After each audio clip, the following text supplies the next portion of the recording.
ನಮಸ್ಕಾರ ಎಲ್ಲರಿಗೂ boss welcome back to saga stories. First of all ಎಲ್ಲರಿಗೂ ಶುಭೋದಯ ಮಗ. ರಾತ್ರಿ ಅನೌನ್ಸ್ ಮಾಡ್ತಾರೆ ಮಗ ಸ್ಕ್ವಾಡ್ನೇ 9:45 10 ಗಂಟೆಗೆ ಅನೌನ್ಸ್ ಮಾಡಿದ್ರೆ ಸ್ಕ್ವಾಡ್ನ ಇದ್ರೆ ನಮ್ಮ ನೆಮ್ಮದಿಯಾಗಿರಬೇಕು ಗುರು.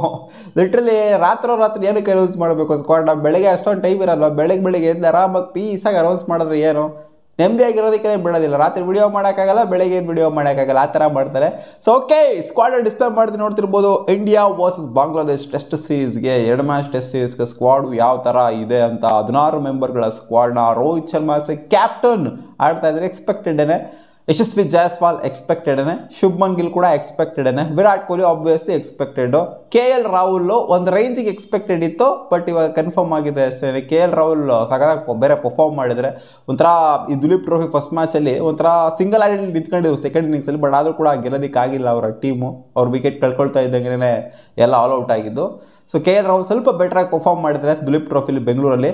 ಆಮೇಲೆ ಸರ್ಫರಾಜ್ ಖಾನ್ ಅಷ್ಟೊಂದೇನು ಹೆವಿ ದುಲೀಪ್ ಟ್ರೋಫಿಲಿ ಪರ್ಫಾರ್ಮ್ ಮಾಡಿಲ್ಲ, ಬಟ್ ಅವರ ಡೊಮ್ಯಾಸ್ಟಿಕ್ ಸ್ಟ್ಯಾಟ್ಸ್ನೆಲ್ಲ ನೋಡ್ತು ಅಂತಂದರೆ ಜೊತೆಗೆ ಇಂಡಿಯಾಗೇನು ಅಷ್ಟೊಂದೇನು ಹೆವಿ ಬೆಂಕಿಯಾಗಿ ಆಡ್ಬಿಟ್ಟಿದ್ದಾರೆ ಅಂತಲ್ಲ. ಸೊ ಒಂದು ರೇಂಜಿಗೆ ಆಡಿದ್ದಾರೆ ಕೊಟ್ಟಂಥ ಅವಕಾಶದಲ್ಲಿ. ನೋಡೋಣ, ಅವಕಾಶ ಸಿಕ್ತು ಅಂತಂದರೆ ಸರ್ಫರಾಜ್ ಖಾನ್ ಮೇಲೆ ಫೋಕಸ್ ಖಂಡಿತ ಇದ್ದೇ ಇರುತ್ತೆ. ಅವರ ಡೊಮ್ಯಾಸ್ಟಿಕ್ ಕೆರಿಯರು ಅವ್ರನ್ನ ಬ್ಯಾಕ್ ಮಾಡಿದೆ ಅಷ್ಟೇ. ಸೊ ರಿಷಬ್ ಪಂತ್ ಮತ್ತೆ ಕಮ್ ಬ್ಯಾಕ್ ಮಾಡ್ತಿದ್ದಾರಮ್ಮ ಟೆಸ್ಟ್ ಸೀರೀಸ್ಗೆ. ಒಂಥರ ಜಮಾನೇ ಆಗೋಗ್ಬಿಟ್ಟಿದೆ ರಿಷಬ್ ಪಂತ್ನ ಟೆಸ್ಟಲ್ಲಿ ನೋಡ್ಬಿಟ್ಟು. ಸೊ ಇವಾಗ ಮತ್ತೆ ಕಮ್ ಬ್ಯಾಕ್ ರಿಷಬ್ ಪಂತ್, ಮತ್ತೆ ಬಾರ್ಡರ್ ಗವಾಸ್ಕರ್ ಎಲ್ಲ ಬರ್ತಿದೆ, ಮತ್ತೆ ಹಳೆ ಗಾಬಾ ಅದೆಲ್ಲ ವಾಪಸ್ಸು ರೀಕ್ರಿಯೇಟ್ ಮಾಡ್ತಾರೆ ಅಂತ ಅನ್ಕೊಂಡಿದ್ರಿ. ನೋಡೋಣ ಏನಾಗುತ್ತೆ ಅಂತ. ನಾನು ಬಾರ್ಡರ್ ಗವಾಸ್ಕರ್ ಬಗ್ಗೆ ಮಾತಾಡ್ತಿರೋದು. ಧ್ರುವ್ ಜುರಲ್ ಇದ್ರೂ ಕೂಡ ರಿಷಬ್ ಪಂತನೇ ಫಸ್ಟು ವಿಕೆಟ್ ಕೀಪರ್ ಬ್ಯಾಟರ್ ಆಗಿ ಪ್ರಿಫರೆನ್ಸ್ ಅಲ್ಲಿ ಖಂಡಿತ ಇದ್ದೇ ಇರ್ತಾರೆ. ಸುಮ್ಮನೆ ಅಲ್ಲಿ ಬ್ಯಾಕಪ್ ಆಗಿದ್ದಾರೆ ಅಷ್ಟೇ ಧ್ರುವ್ ಜುರಲ್ ಅವರು. ರವಿಚಂದ್ರನ್ ಅಶ್ವಿನ್ ಮತ್ತು ರವಿ ಜಡೇಜಾ, ಸೊ ಈ ಕಾಂಬಿನೇಷನ್ ಅಂತೂ ಪಕ್ಕ ಇರಲೇಬೇಕು. ಇದೆ ಅಸಲು ಅವ್ರು ರಿಟೈರ್ಮೆಂಟ್ ಕೊಡೋರ್ಗು ಕೂಡ ರವಿ ಅಶ್ವಿನ್ದು ಪಕ್ಕ ಟೆಸ್ಟಲ್ಲಂತೂ ಖಂಡಿತ ಇದ್ದೇ ಇರುತ್ತೆ ಅವರ ಹೆಸರು.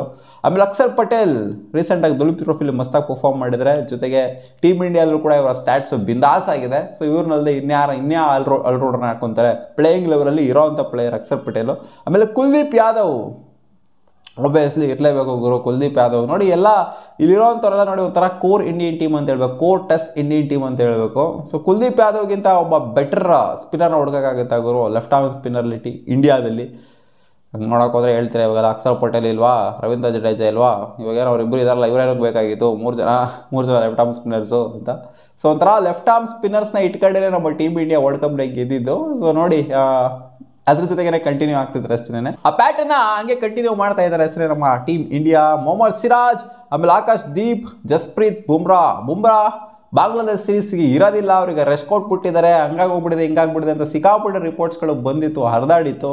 ಬಟ್ ಬುಮ್ರಾ ಅವರು ಈ ಸೀರೀಸ್ನ ಆಡ್ತಿದ್ದಾರೆ. ಅವ್ರು ಡೈರೆಕ್ಟಾಗಿ ಬಾರ್ಡರ್ ಗವಾಸ್ಕರ್ ಬರ್ತಾರೆ ಅಂತ ಅಪ್ಡೇಟ್ ಇತ್ತು, ಬಟ್ ಡೈರೆಕ್ಟಾಗಿ ಇಲ್ಲಿಗೇನೆ ಬಂದ್ಬಿಟ್ಟು ಇವಾಗ ಆಡ್ತಾರೆ. ಸಿಕ್ಕಾಪಟ್ಟೆ ಲಾಂಗ್ ಗ್ಯಾಪ್ ಆಗೋಗ್ಬಿಟ್ಟಿತ್ತು ಜಸ್ಪ್ರೀತ್ ಬುಮ್ರಾದ್ದು. ಆಲ್ಮೋಸ್ಟ್ ವರ್ಲ್ಡ್ ಕಪ್ ಆಡಿದಾಗಿಂದ ಅವ್ರು ಯಾವುದೇ ಮ್ಯಾಚಲ್ಲಿ ಇನ್ವಾಲ್ವ್ ಆಗಿಲ್ಲ. ಆಲ್ಮೋಸ್ಟ್ 2 ತಿಂಗಳ ಲಾಂಗ್ ಗ್ಯಾಪ್ ತೊಗೊಂಬರ್ತಾರೆ. 2 ತಿಂಗಳಿಗಿಂತ ಜಾಸ್ತಿನೇ ಗ್ಯಾಪ್ ತೊಗೊಂಬರ್ತಾರೆ ಜಸ್ಪ್ರೀತ್ ಬುಮ್ರಾ ಅವರು.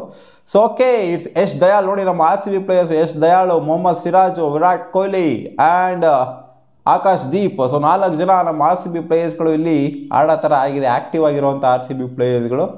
ಯಾರಿಗೂ RCB ಪ್ಲೇಯರ್ ಅಂತ ಹೇಳ್ತೀಯಾ, ಅವ್ರು ಇಂಡಿಯಾ ಪ್ಲೇಯರ್ ಗುರು ಅಂತ ನಾನು ಸುಮ್ಮನೆ ಹೇಳ್ತಾ ಇದ್ದೀನಿ ಅಷ್ಟೇ. ಯಾಕಂದರೆ RCBನವ್ರು ಆಡಿರೋದ್ರಿಂದ ಇವಾಗ. ಸೊ ಸ್ಕ್ವಾಡ್ 16 ಮೆಂಬರ್ಸ್ ಸ್ಕ್ವಾಡಲ್ಲಿ ಇಲ್ಲಿ ಆಬ್ವಿಯಸ್ಲಿ ಬಿಡಬೇಕಾಗತ್ತೆ ಒಂದು 5 ಜನನ. ಯಾಕೆಂದರೆ 5 ಜನ ಬ್ಯಾಕಪ್ ಆಗಿ ಖಂಡಿತ ಇದ್ದೇ ಇರ್ತಾರೆ.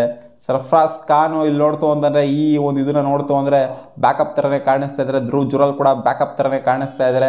ಆಮೇಲೆ ಅಶ್ವಿನು, ಜಡೇಜಾ, ಅಕ್ಷರ್ ಪಟೇಲು ಮತ್ತು ಕುಲ್ದೀಪ್ ಯಾದವ್, ಈ 4 ಜನರಲ್ಲಿ ಯಾರು ಬ್ಯಾಕಪ್ ಅಂತ ಗೊತ್ತಾಗ್ತಿಲ್ಲ. 4 ಜನನೂ ಆಡಿಸ್ತಾರ. It depends. 4 ಜನನೂ ಕೂಡ ಒಂದೊಂದು ಟೈಮು ಆಡಿಸೋವಂಥ ಸಾಧ್ಯತೆ ಇರುತ್ತೆ. ಇನ್ ಕೇಸ್ ಸ್ಪಿನ್ನಿಂಗ್ ಟ್ರ್ಯಾಕ್ ಏನಾದ್ರು ಸಿಕ್ತು ಅಂತಂದರೆ. ಫಸ್ಟ್ ಮ್ಯಾಚ್ ಆಡ್ತಿರೋದ್ರಲ್ಲಿ ಚೆನ್ನಾಗಿರಲ್ವಾ. ಸೊ ನನ್ನ ಪ್ರಕಾರ ಹೋಪ್ಫುಲಿ 4 ಜನನೂ ಅವಳ ಆಡುವಂಥ ಸಾಧ್ಯತೆ ಇರುತ್ತೆ. ಇಲ್ಲಿ ಆಕಾಶ್ ದೀಪ್ ಸ್ವಲ್ಪ ಬ್ಯಾಕಪ್ ಥರ ಕಾಣಿಸ್ತಿದೆ. ಯಾಕಂದರೆ ಆಕಾಶ್ ದೀಪ್ ಅವ್ರ ಯಶ್ ದಯಾಳ್ ಇವರಿಬ್ಬರಲ್ಲಿ ಇಬ್ಬರು ಕೂಡ ಬ್ಯಾಕಪ್ ಥರನೇ ಕಾಣಿಸ್ತಾ ಇದೆ. ಮೊಹಮ್ಮದ್ ಸಿರಾಜ್ ಆ್ಯಂಡ್ ಬುಮ್ರಾ ಆಡ್ತು ಅಂತ ಅಂದರೆ ಇಲ್ಲಿ 3 ಜನ ಸ್ಪಿನ್ನರ್ಸ್ ಜೊತೆಗೆ ಹೋಯ್ತು ಅಂದರೆ 4 ಜನ ಸ್ಪಿನ್ನರ್ಸ್ ಜೊತೆಗೆ ಹೋಗ್ತು ಅಂತಂದರೆ ನನ್ನ ಪ್ರಕಾರ ಇವರಿಬ್ಬರು ಬ್ಯಾಕಪ್ ಥರನೇ ಕಾಣಿಸ್ತಿದೆ, Akash Deep and Yash Dayal. So ನೋಡೋಣ ಪಿಚ್ ಯಾವ ಥರ ಇರುತ್ತೆ, ಅದ್ರ ಮೇಲೆ ಇವರು 11 ಸೆಲೆಕ್ಟ್ ಮಾಡ್ತಾರೆ.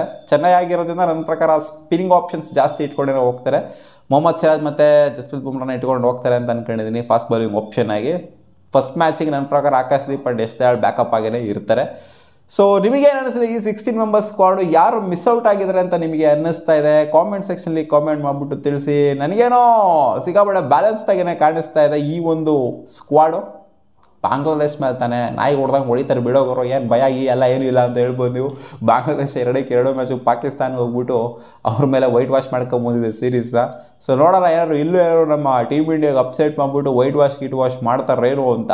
ನಿಮ್ಮ ಅನಿಸಿಕೆ ಕಾಮೆಂಟ್ ಸೆಕ್ಷನಲ್ಲಿ ಹಾಕಿ ಹೆಂಗಿದೆ ಸ್ಕ್ವಾಡ್ ಅಂತ. ಸಿಗೋಣ, ಬಾ.